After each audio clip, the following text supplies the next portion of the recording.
Hey guys, and welcome back to another episode of the Study Survival Podcast, where we're going to be sharing all of our best tips, tricks, and study hacks that stick. That almost catches me off guard every single time. That's great. Nailed it. How are you feeling, Will? I'm very excited. People are mid-exam Mid-exam. season. Oh my goodness. Like, it's freaky. It's scary. Yeah.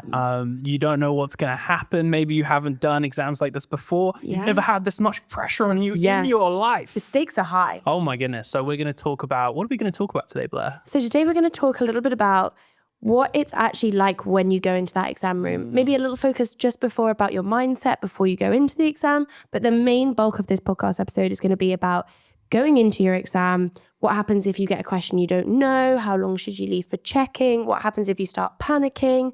And what happens if there's that irritating person at the back of the exam room that's just... Because that boils my blood. That sets me off. But yeah, that's a rough overview. Spoilers, you don't get up and hit them with a chair. Yeah. That's not what you do. We would not advise you doing that. Not advise you to do that. Do you think you would get disqualified? I think you probably would. You probably would. You probably would. I wonder if everyone would get disqualified. These are the intrusive thoughts I had during my exam when I was sat in there. How are you? Are you good? I'm doing good, thank you. No intrusive thoughts my end this morning. Oh, that's I good. do have a little bit of a sore throat, so if anybody's listening to this episode thinking, why does Blair sound like more of a man this week? It's not my fault. It's my throat's fault. But yeah, so... Okay, great. So we're position. like 5 minutes before the exam. Yeah. It's scary. You're maybe anxious. Actually, why don't we rewind just a little bit? Because you told me about a really cool thing you did on the way to your exams. Yeah, so basically, I have pretty much always had a half an hour journey to, whether it was secondary school or university or whatever, I basically always had a half an hour journey to my exams on exam days. And what I always do the night before is I record myself on like voice memos on my phone or whatever, or my camera roll, just reading through my notes for whatever could come up on that exam. And I try and keep it within the length of the car journey.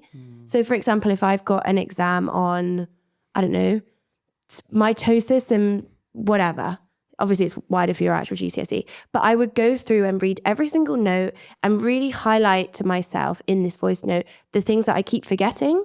And so instead of going and standing outside my exam room and kind of running through it in my head and thinking, can I remember this? Oh no, I can't. Oh no, I can't remember this.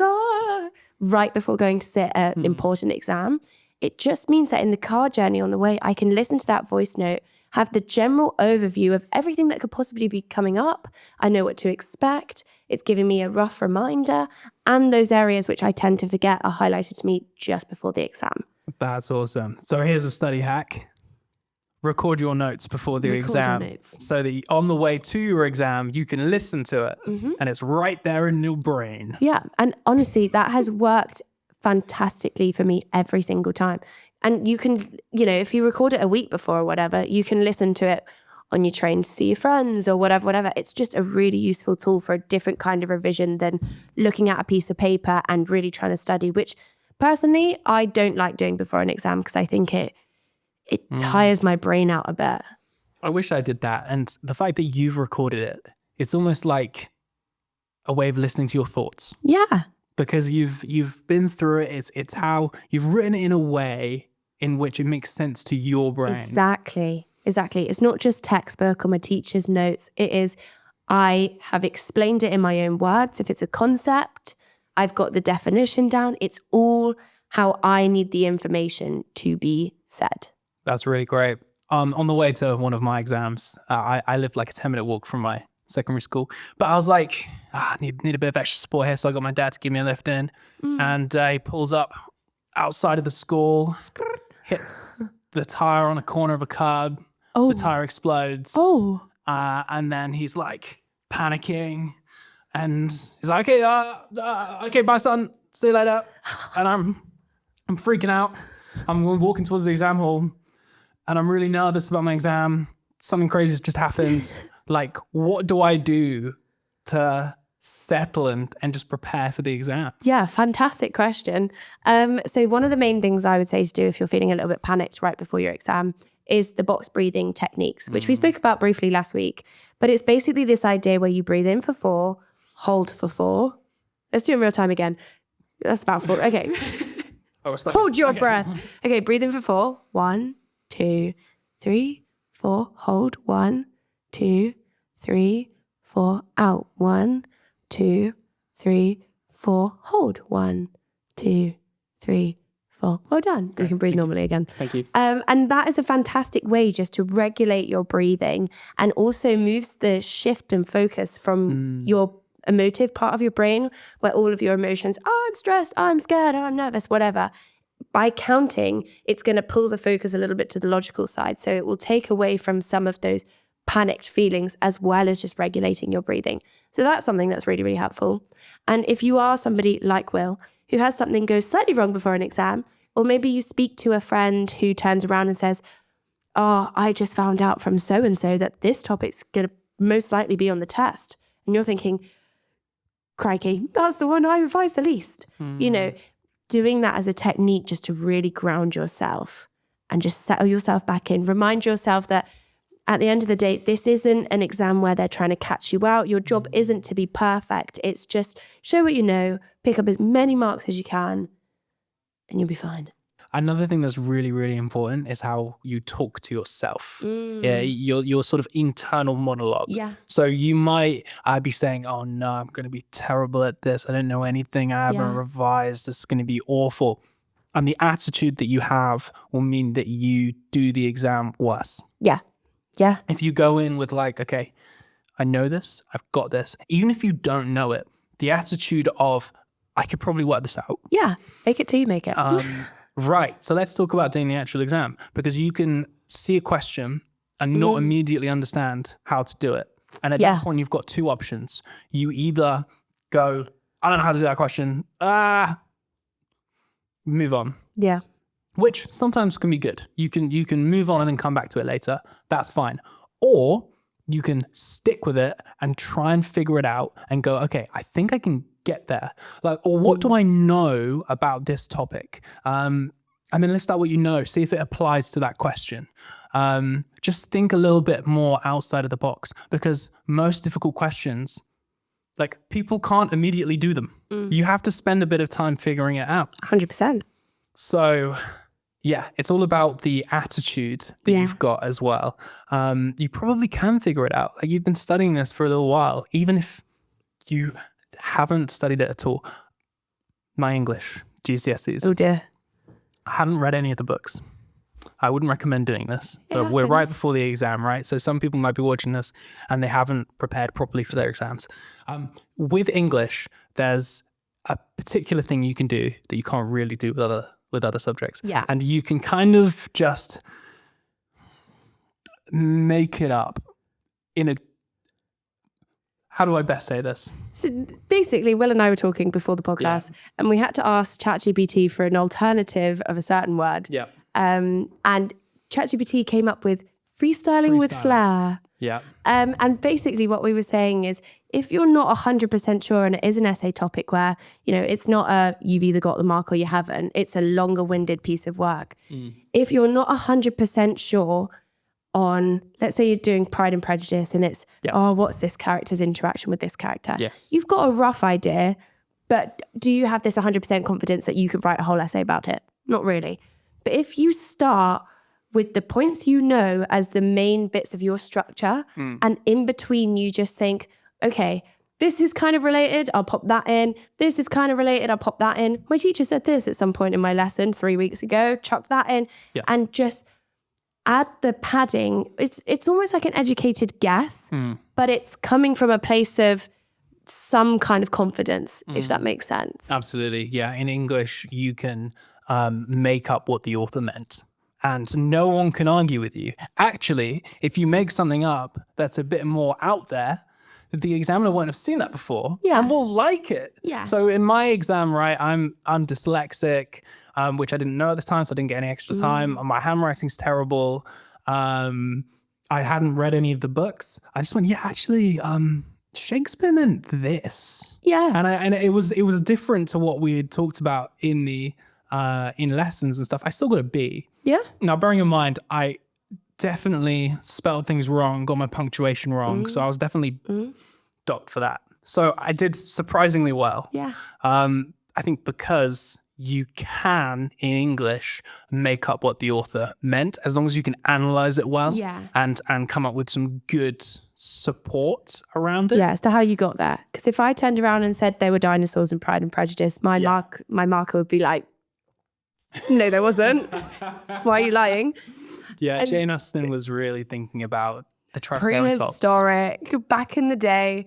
But if you can say, oh, well, this concept and really try and support it the best you can, if you're not sure about how to answer that question, that means you still are able to write something and your examiner might appreciate like an alternative viewpoint. But obviously it's different from subject to subject because that works really well in English. If you're in a maths exam and you're like, here's a theory which has never been discovered, but I'm going to use it and my answer is correct. You know, you might not have the same kind of response. So it's pretty likely you get it wrong unless you're a genius. Yeah. That'll be amazing. At that point, let us know. Maybe you can come join our team. Great. Yeah. Okay, great. So that's English. I mean, if you're in like science or maths and you open the first page and you don't know how to do it, like how do you approach that? Well, so see, I'm gonna come back to your question in a second, but I'm gonna loop around to get there. So you have to bear with. So when I go into an exam, the first thing I do is I open it up and I quickly skim every single question, right? Whatever subject, obviously it takes less time if it's an English paper, but I go through every single question quickly. And so if I'm doing a maths paper or a physics paper or whatever, I will go through and highlight any question I don't know. And I'll just think, do you know what? I'm going to leave those questions for later. Do all the questions that I do know the answer to first, because it means that the time I have left is only for the difficult ones and I can kind of split my time and manage my time accordingly, which works really well. And the other thing is I get like a little confidence. I get a little confidence boost from those questions. And then when I get to the more challenging questions, I'm like, I'm so smart.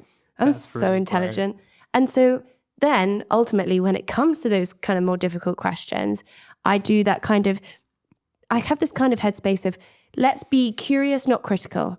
So instead of sitting there thinking, I don't know how to do this, I'll think, okay, well, what roughly do I know about this topic area in general? I'm somebody that revises with a lot of mind maps.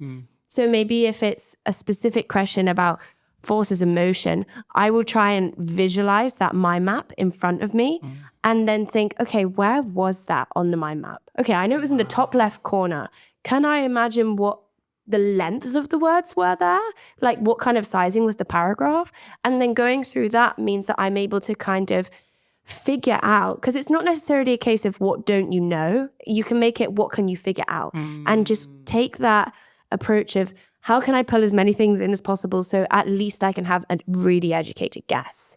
That's awesome. So you literally like scan through all the questions and then you go, yeah, I did something similar, not quite as like almost extreme. Alternative. Yeah. So I would, if I didn't immediately know how to do it, move on and then quickly do the ones that you know you can do. And then I'd come back to it later when I've got a bit more time. And then I'd usually like going through it would take, I don't know, if it's like an hour and a half exam, that would take like 20 minutes. And then I can get back and do the ones that I find difficult. I know I've got a bit more time. Yeah. You should always spend more time on the higher mark questions. Yeah. Particularly in English. The last question is half of the marks of the entire paper. So you should spend half of your time on that. It's usually about a mark a minute or a minute and a half per mark. Yeah. It's usually around there. Yeah, it's an interesting one because I used to speak to some people who said they used to always do the like long questions of an English paper first. Personally, that wouldn't work for me because as somebody with ADHD, my time management skills sometimes are not the best. And what would happen is I'd get too engrossed in writing my little story, being like, here's a really cool story. And then all of a sudden my time would be finished. I'd be like, oh, I have not done the other questions. I found that I never spent half of the paper on that last question. Really? Just for me personally, I was like, yeah, my brain is very like structured. Fair enough. And whoa, my brain is very... Wreck-It Ralph came to play today. My brain's very structured. And so I'd literally go, okay, I'm going to do like a circular structure. I'm going to use all of these techniques. And then I just do that in the first few sentences. And then I'd be like, what do I write about now? So I just... But anyway. Fair play. Yeah. Something worth noting, actually, if you do have as a quick side note, if you do have an English paper and you've got one of those long write a story, whatever kind of questions, if you make like a little bullet point list in your plan, instead of just planning what you're going to write about, if you have like a bullet point list of, I want to include a simile. Come on. I want to include a metaphor. Yeah. And just systematically write out all the things you want to use to kind of show your diverse writing techniques. Definitely. Then when you've got that next to the plan as well, when you're writing, you probably will be more likely to include those than if you just write like So free. good. Semicolon. Oh yeah. Personification. Absolutely. Like you write it down. Yeah. Brilliant. That's really good. Yeah. That reminds me, in like a maths or science exam, those equations that you have to memorize, Yeah. as soon as you get in, write them on the front of the paper, because you can kind of get that into your short-term memory. Yeah. Just if you've, I don't know, listened to it on the way Yeah. or something like that. I think it's the quadratic formula you usually have to memorize. So yeah, as soon as you get into the exam, write it down. Even simple ones. I think these ones are in the equation booklet, but even like area of a circle, pi r squared, Just whatever get them it in is. your head. Yeah, Get them in your head. get them down. And then I think something else that we need to talk about is, how do you actually recover if you do get to one of these difficult questions? And because it's easy for us to sit here and say, don't panic. It's literally fine. Do the easy questions and then you'll just be confident. And yeah. But if you are one of those people that does manage to get into a headspace in an exam, I've done it so many occasions where I've suddenly sat there and been like, ooh, I am overwhelmed. Because for me anyway, my GCSEs were the first time I went into a big exam hall in like the PE space in the gym. And just that difference from sitting in a class with like 30 people doing an exam to, okay, there's like 100 kids sat next to me now for my whole year group. And also for some of my exams, the A-level kids are sat in the same room. There's like 300 children in here, and it's just overwhelming straight away. And the lighting might be different to what you're used to, because in my gym, it's like the hospital light. It's like the bright white. And so it can just be a little overwhelming. And then if you've got someone coughing or tapping, or I was a typer, so I was that person in the exam that was like really irritating for everybody else. But if you do manage to get into that place where you start panicking and getting a little overwhelmed, what do we do then? So I would say, if you're taking a clear water bottle because you can't have like a coloured one or one with a label, have a sip of water. Just sit back. Like, okay, if you're sat like this and you're if you're doing your exam, taking a sit back, getting your water, having a little sip, it can just it takes you out of this like intensive world of, oh my God, I'm writing and I have 4 minutes and oh my God. Just taking that time, doing some box breathing, maybe even go to one of the questions you knew you answered right. Have a look and be like, I'm clever. I'm so clever. And just take that time to That's really good. chill out. Did you ever have an experience where you started getting a little overwhelmed in an exam? What did you do? Yeah, I mean, there was a couple of times. There was one exam where a squirrel got into the exam hall and was running around the walls. Oh my God. That was a bit of entertainment. I feel like we've just got back-to-back exams. It does get a bit boring. Yeah. So that was nice. Or in my sports hall, when the hall started to warm up, all of the metal started to make like loud popping noises. Oh my. So the heating would come on and then it would all just crackle really loudly for about like 20 minutes. Or it was that's so really echoey in irritating. there. The invigilators would literally put on the kettle in the exam hall. Brilliant. And then Brilliant. and it was like a really old kettle that took like 3 minutes to boil. So that would just like, I mean, all. It's the sound of the examiner's like high heels as well, when it's like clink, clink, clink. These That. invigilators, man. I knew a couple of them. Oh yeah. I didn't cheat, but it was really nice to be like, I think having a familiar face in that exam room just makes you feel a little bit more it was comfortable. sweet. It was nice. Especially like if you've got a runny nose and you need to put your hand up, whatever, for a tissue. Like I remember sitting in my exams being like, ooh, everyone's going to know I need a tissue because I've got a runny nose. How humbling. Yeah, I think I want to reassure everyone listening for a second. In a maths exam, most people can't do the last question. Yeah. I'm a maths teacher. I teach maths GCSE, and I don't immediately know how to do those last. Sometimes I don't know how to do those last couple of questions in the higher paper. I can sit down and I can spend some time figuring it out, and I can get there. Yeah. But you are not expected to immediately know how to do those. They're hard on purpose. Yeah. Sometimes people doing the papers, most of the students can't do those last few questions, and that just brings the grade boundaries down. Yeah. And now suddenly to get an A, you only need to have done 60% of the marks. Yeah. Does that make sense? Yeah. I think because I did my maths GCSE 6 years ago now, if I was to try and attempt a back paper question, I wouldn't have a clue. So don't worry. Yeah. Just have a go and do your best. That's all you can really do. Absolutely. Yes. You don't need to literally get 100% in the paper to get an 8 or a 9. If you can, that's absolute. That's random insane. you Like, make. you would be, That's cracking. You'd be, the top 1% of the top 1%. If you can, even to get the highest marks, often you can, you only need to get sort of 70% of the paper right. Yeah.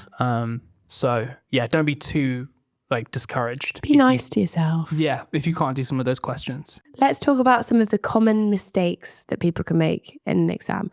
So, for example, I remember finishing my mock for my GCSE, I think it was physics. And I came out of the exam and I was like, yeah, that was so good.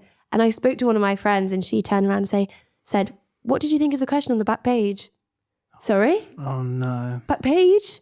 In my defense, I thought that was a bit cheeky. It literally was on the back. I assumed open in a book, like the top back page was the back page. Because usually it just says end of test. Yes. Common mistake. Make sure you check the back page because there were 2 questions. I lost 12 marks from my physics mock just because I did not know there was a back page. Wow. So do that. check your paper. Yeah. With English literature, you find the question that applies to your book. Yes. There's going to be a list of different Shakespeare questions that you can answer. If you've been studying Macbeth, answer the question on Macbeth. Yeah. Ignore the other questions. Romeo and Juliet does not need to have your attention right You've now. got to do 1 question per section in that English literature exam. Geography, I think, is potentially similar, where you've got a couple of different choices of which your school can choose, of like coasts or whatever. Yes. Just really make sure you're doing the right questions. Yeah, I feel like every year so many students must just answer the wrong question. Yeah. Do you know what I mean? Yeah. I remember a girl coming out of our actual GCSE English and she burst into tears and we were like, what's wrong? And she was like, I didn't realize we were supposed to pick like 1 out of the 2 options. So I tried to write both and I didn't have enough time. And I sat there thinking, there is nothing I can say to you right now to make you feel better. Yeah. So check. Definitely check. Check the whole paper and the back page. There's a Mr. Bean sketch where he's like really excited for his exam. He does an exam at some point and he opens up the paper and he's like, I don't know how to do any of this. And the sketch is just him trying to copy other people. And at the end, he realizes there were more papers in the envelope and one of them is the paper that applies to what he was studying for. So yeah, check what you've got in front of you. Check. And on the topic of checking, when you finish your exam, check your work. Make sure if you're doing a maths paper, science paper, if you've got any units, whack them in. If you're doing an English paper or a history or whatever, where you need to link back to the question, make sure you've got your linking points in, spelling, grammar, whatever. It's really good. Make sure you check your work because it's when you finish writing something or you finish like actually channeling your brain and really pushing it and you maybe go away, do a couple of other questions and you come back, that's when you can identify, oh, I missed my unit there, or oh, I missed this, or I missed that. Yeah. And that can make a difference of a couple of marks. In one of my mock exams, my handwriting was so bad, the teacher couldn't even read my writing. Oh, so dear. in my GCSEs, in English, I paid attention to it the whole time. But in my science papers, I just went back and made sure that my writing was readable. Yeah. No, literally. Yeah. Literally. And if you're somebody, this is maybe a bit more niche, that types in their exams, I typed because I have dyslexia and ADHD. Make sure if you have to save the file under a certain name or save it somewhere specific, you have done all of that stuff. Because if you don't, and for people writing papers as well, if you've got like a candidate number you need to stick on the front, make sure that's right. Because otherwise somebody else was going to get your lovely grade.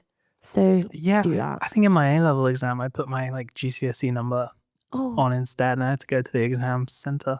It was fine. But it's okay. At least you got an outcome, but just save yourself the stress. Yeah, absolutely. You don't want to finish your exams and then be like, oh, I've got to go to the exam center and blah, blah. Yeah. But there we go. Wonderful. Well, so hopefully that has helped a little bit.